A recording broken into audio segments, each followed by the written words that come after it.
Welcome to 1202, the Human Factors Podcast. The podcast that covers all things about humans, technology, and particularly the bit in between. And welcome to a review of 2022, where we explore all that's happened this year on the podcast, try and relive some of the best bits, and find out which guests and topics were the most popular of this year. I'm recording this having enjoyed Christmas and finally managed to get myself off the sofa and into the studio to put this together. I thought I'd best try and do it before the New Year's Eve to make sure it gets out in time and make sure it is a review of 2022 and we can actually start 2023 as in the way that we mean to go on, hopefully slightly more professional than the way we've done it so far. This year has seen a real step change in the content production as we brought YouTube into play properly, i.e. looking at the video side of this. We had a tentative start of that in 2021, and then in the latter half of this year, we've taken it a step further because the delivery of content, the content creation doesn't stop. There's different trends and different themes that come to play. And really what's happened is the explosion of shorts. And for your millennials and Gen Xers out there, that's clips of really 1 minute or less, where people are just picking up bite size of content to be able to enjoy in amongst a whole bunch of other stuff. Overall, it's been an incredible year. In March, we hit our 10,000 audio download. I was going to say target. It wasn't really a target, but it was something to sort of achieve and really look at and see when we will get there. And given this podcast launched in late 2019, I sort of had that 10,000 download as something we might achieve in sort of 5 years' time. And we nailed it earlier than we anticipated. But in November, we blew that out the water by hitting 20,000. So whilst it took us sort of 3 years to get the 10,000, just a few months later, we've doubled that. And I'm just extremely grateful to everybody who's shared, liked, and commented to share, raise awareness of the podcast and allow other people to enjoy, critique, criticize, learn from the work, the stuff that we are putting out there. So really looking at it, one of the statistics that are out there that I put a lot of store by is just how much of an episode are people actually listening to. Because it's quite easy to get a listen statistic if somebody listens for more than 30 seconds and then they go on to the next one. That does rack up as a listen. And so if people are just listening for 30 seconds when our average episode length is anywhere between sort of half an hour and an hour, then that isn't, we are wasting our time here. But actually, the vast majority of people listen up to around 90% of an episode, which I think is fantastic. And it just shows that we're getting along the right sort of path for the sort of content that people want to engage in. We normally try and keep the pace of around 2 episodes a month. That seems to work in the amount of time I have available, and being able to get people's time, because whilst I'm doing a lot of work in the background, it's really the guests that we have on that make the episodes. It's them that people want to hear, and getting their time in amongst their busy schedules is just an absolute godsend when people are being so kind and so generous with their time.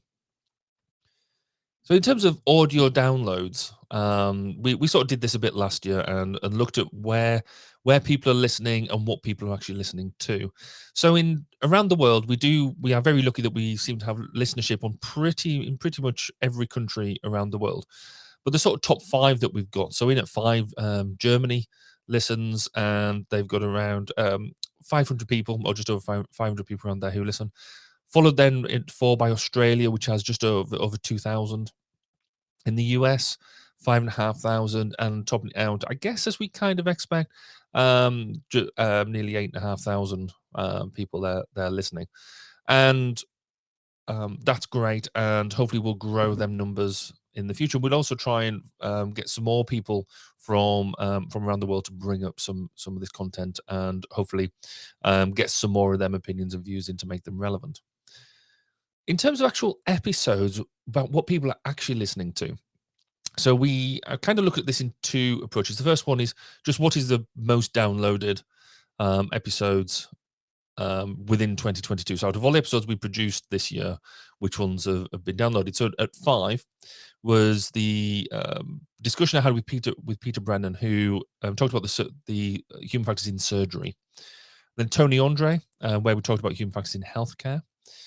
Then at 3 was where we talked to the RAF Safety Centre and really dug into the idea of just culture and how just culture has such an impact into the RAF. At 2, we talked to Susie Broadbent. And at number 1 was Marcy Nazaruk, talking about safety. But their overall gross numbers, and they don't really take into account the amount of time that they've been up there, because we've got some episodes up there that have been up maybe a month, literally, and some of these have been up for 12 months. And so I had a go at doing some statistics, and many people who know me that know that statistics aren't really my strongest point. That's why I get other people to do them. However, what we've done here is sort of smooth that number and taken into account the amount of time that they've been up. So when you apply that smoothing, then it looks a bit like this, that Susie Broadbent comes in at number 5. And then the interview where I had very little to do with on the front, where Mike Bates interviewed Gordon DuPont and around the Dirty Dozen. Mike took over the podcast and interviewed Gordon out in the States. And I just sat back and produced it, it was really nice seeing that the platform could bring some of that together. And then Mike's used that going forward to his students at the University of South Wales in this aircraft maintenance course, to use that as content for their course as well, which is a really good use of this stuff.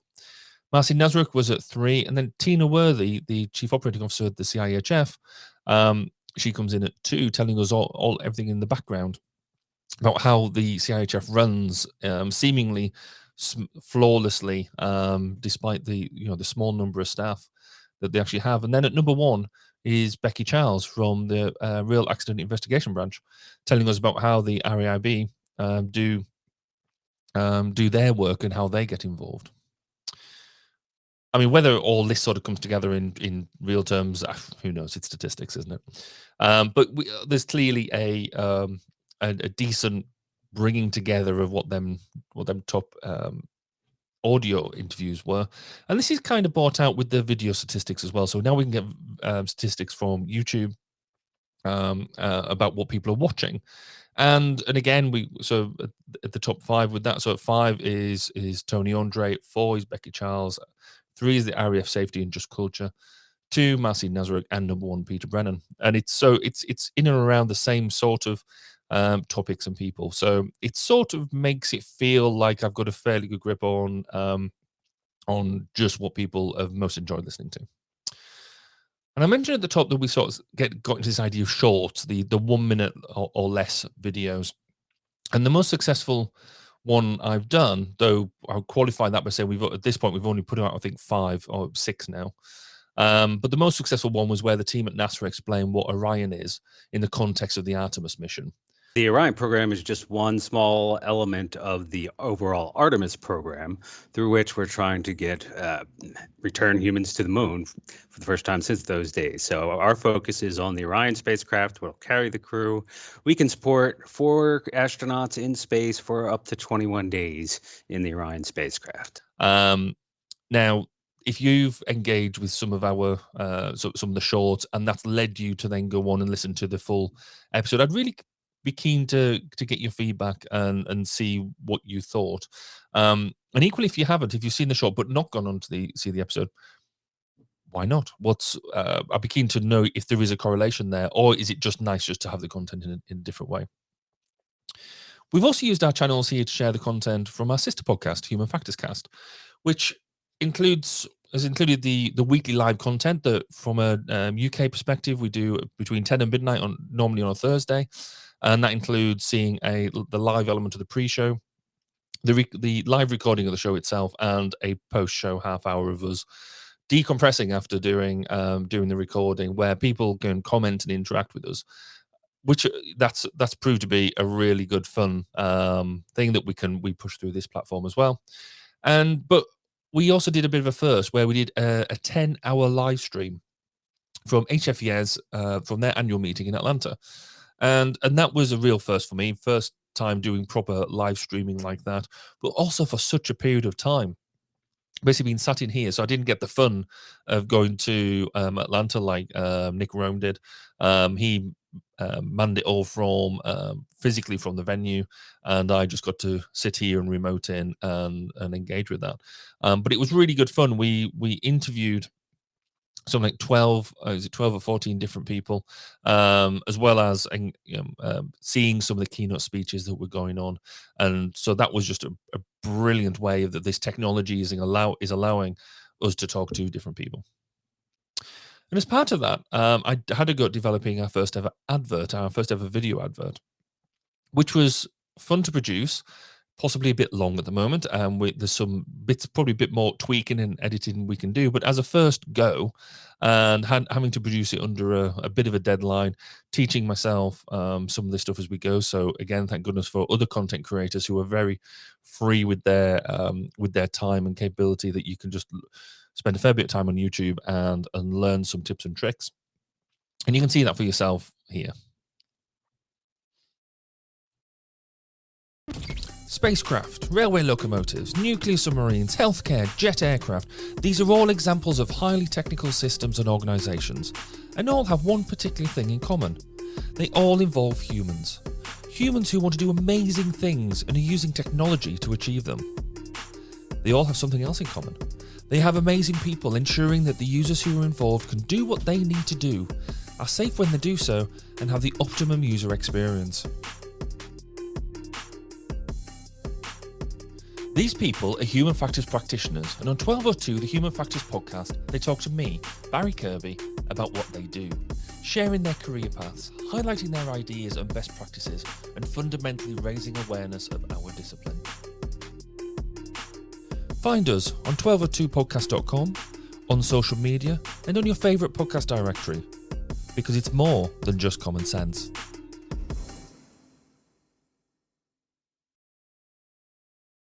So that was quite good fun to put together. But I think we need to do something. So that's a minute long, and I think that is possibly too long for what we need. We probably need some shorter, sharp things that we can push out there. But it at least proves the point that we can actually do this sort of stuff. 2022 has been a real learning curve for me, having been able to reformat the content that we've got, because it always felt like all the content that we have, where people have been so generous with their time to put out just one episode and perhaps do a push of that content in between other things as well, just seems a bit of a waste. They spent so much time with me being able to do that just to largely do one event out of it has felt like I'm not making the best use of their time. So to now have this idea about being able to put that content into different formats, like these shorts and things, it's been such a revelation almost.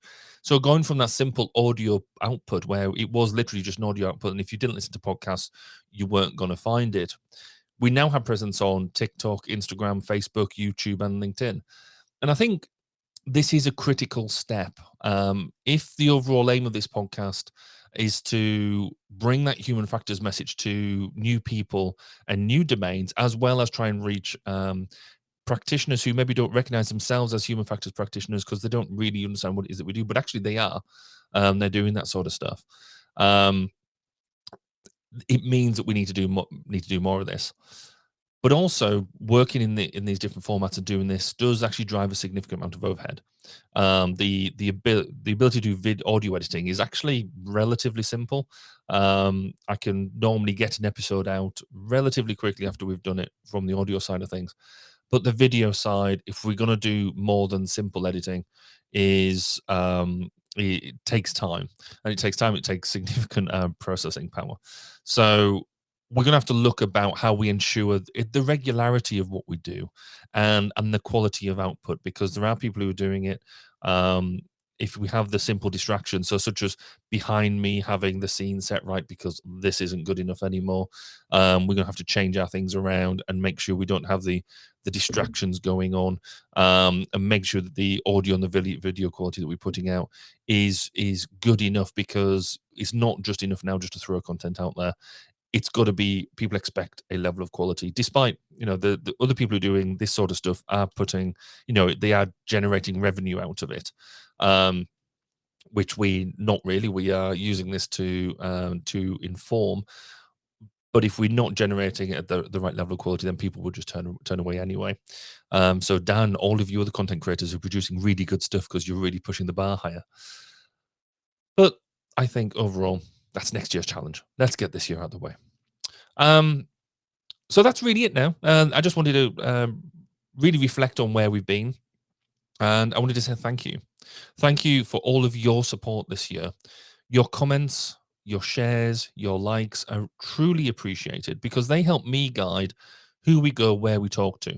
It gives me a real insight into what people actually want to listen to and what people have reacted to, how we've reached new people and how we've engaged with people who are already in the field. And it is really essential that this keeps on happening if we're going to keep this momentum going and bring human factors to the masses.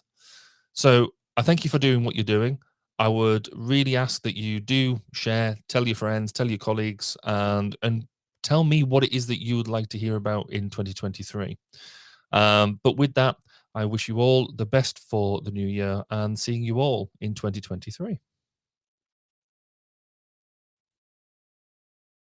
Thank you for listening to 1202, the Human Factors Podcast. Please do get in touch with your thoughts, questions, and comments. You can contact us on social media such as Twitter, LinkedIn, and Facebook at 1202 Podcast. See you next time. And remember, it's more than just common sense.